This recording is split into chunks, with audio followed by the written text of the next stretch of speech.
গ্রামের প্রান্তে একটি বন ছিল। বনের পাশে ছিল একটি জলাশয়। ওই বনে একটি সারস বাস করত। সে সারাদিন মাছ ধরে খেত এবং সন্ধ্যা হলে বাসায় ফিরত। জলের মাছেরা ওই সারসের ভয়ে খুব ভীত ছিল। এইভাবে দীর্ঘদিন চলল। এক সময় সারসের বয়স হয়েছে, শরীর দুর্বল, চোখে ভালো দেখতে পায় না, মাছ ধরে খেতেও পায় না। খেতে গেলে মাছেরা পালিয়ে যায়। এইভাবে সারসের বেশিরভাগ দিন না খেয়েই কাটে। গত কয়েকদিন ভালো করে খেতে পাইনি, শরীরটা দুর্বল হয়ে যাচ্ছে। যাই, আজ একটু চেষ্টা করি, যদি কিছু শিকার করতে পারি।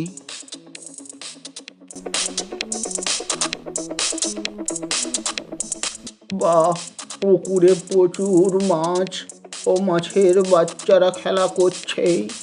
আজ মনে হয় আমার পেটটা ভরবে। সকলে সাবধান হও, এই দুষ্ট খারাপ সারসটা এসেছে। আমার ছোট্ট ছানারা এই দিকে যাবে না, ওখানে দুষ্ট খারাপ সারসটা এসেছে, তোমাদের খেয়েই ফেলবে। না না, আমরা ওই দিকে যাব না। যা হোক, একটা ছোট ব্যাঙের বাচ্চা পেলাম, সেটাতে পেটের এক কোণেই পড়ে আছে। যাই, আর একটু চেষ্টা করি। তোমরা ওই দিকে যাবে না, ওখানে ওই দুষ্টু খারাপ সারসটা আছে, তোমাদের খেয়েই ফেলবে। না না, ওই বুড়ো সারসটা আমাদের ধরতেই পারবে না, ধরতে এলেই আমরা ছুটেই পালিয়ে যাই। আজও আমার পেটটা ভরল না। দেখছি না খেয়ে অনাহারে আমার জীবনটা চলেই যাবে, আমি মরেই যাব। আমাকে কিছু একটা উপায় বের করতে হবে। একদিন পর সারস এসে একটা গাছের তলায় চুপচাপ বসে আছে। একটা কচ্ছপ ওই দিক দিয়ে যাচ্ছিল। সে সারসকে দেখে বলল, কি হে সারস ভাই, তোমার মন টন খারাপ কেন? তুমি কি আজ শিকারে যাবে না? না গো কচ্ছপ ভাই, আমি তো দীর্ঘদিন এই জলাশয়ে থাকি। তোমাদের সঙ্গে আমার কত ভালো সম্পর্ক, তোমরা আমার বন্ধুর মতো। কাল যখন বাসায় ফিরছিলাম, তখন কয়েকজন জেলে ওই দিকে আসছিল। তাদের কিছু খারাপ কথা আমার কানে আসতে আমি তাদের পিছনে পিছনে এসেছিলাম। কি খারাপ সংবাদটা শুনছ, একটু আমায় বলো না। সংবাদটা তোমায় বলবো, এটা সকলের শোনা উচিত। আমাদের সকলকে এক হয়ে সাবধান হতে হবে।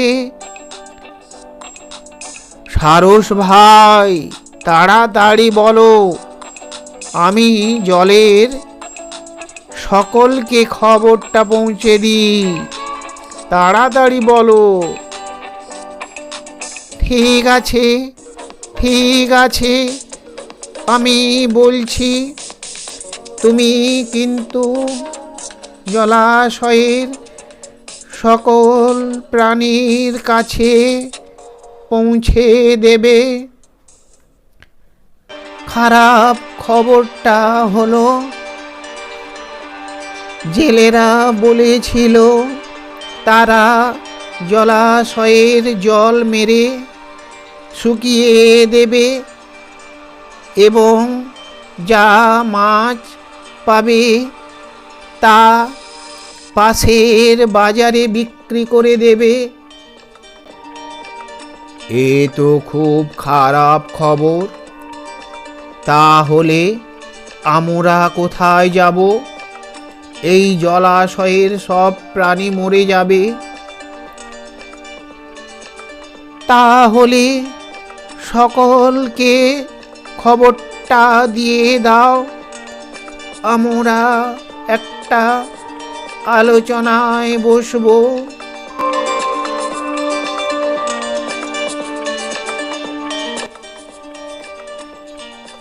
কি সকলে এসেছো? আমাদের বিপদের কথা তো তোমরা সকলে শুনেছ। এসো, একটা উপায় বার করি। সারস খুড়ো, একটা কিছু উপায় বলো যাতে আমরা বেঁচে যেতে পারি। ঠিক আছে, ঠিক আছে, আমার মাথায় একটা বুদ্ধি এসেছে। ওই দূরে একটা নদী আছে। আমি তোমাদের প্রত্যেককে উড়িয়ে নিয়ে যাব এবং ওই নদীতে রেখে আসব। তাহলে সকলে নিরাপদে ভালোভাবে থাকবে। নদীর জল তো কোনো দিন শুকোবে না। তবে বাপু, একটা কথা বলি শোনো। আমার বয়স হয়েছে, বেশি পরিশ্রম করতে পারি না। প্রতিদিন একজনকেই নিয়ে যাব। ঠিক আছে, ঠিক আছে। খুড়ো কত ভালো। সারস খুড়ো ছিল বলে আমরা বেঁচেই যাব। যাক, আমার মতলবটা কাজে লেগেছে। আর আমাকে অনাহারে মরতে হবে না।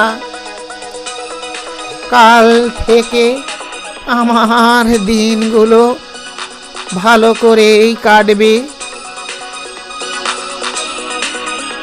এইভাবে সারস প্রতিদিন সকালে জলাশয়ে আসে এবং একটি মাছকে নিয়ে উড়ে চলে যায়। এইভাবে বেশ কিছুদিন কাটলো। সারস খুড়ো, আজ আমায় নিয়ে চলো। আমার প্রচুর ভয় করছে, আমায় বাঁচাও। বেটা আমার পেটে যাওয়ার জন্য আগেই চলে এসেছে। প্রতিদিন মাছ খেলে জলাশয়ের মাছ শেষ হয়ে যাবে। তখন বাঁচার জন্য কাঁকড়া, ব্যাঙ তো খেতেই হবে। ঠিক আছে, এটা বলছে যখন, একেই আজ খেয়ে মুখের স্বাদটা একটু পরিবর্তন করি। এই বলে কাঁকড়াকে নিয়ে সারস উড়ে চলল। খুড়ো, নদীটা আর কত দূর? আরে ধ্যাৎ, তুই কি নদীতে যাবি? তুই তো আমার পেটেই যাবি। চল, ওই দূরে যে পাথর দেখছিস, ওখানে তোকে আছাড় মেরে মেরে তারপর তোকে আমি খেয়ে নেব। এতদিন যে মাছগুলো নিয়ে এসেছিলাম সব আমার পেটে গেছে।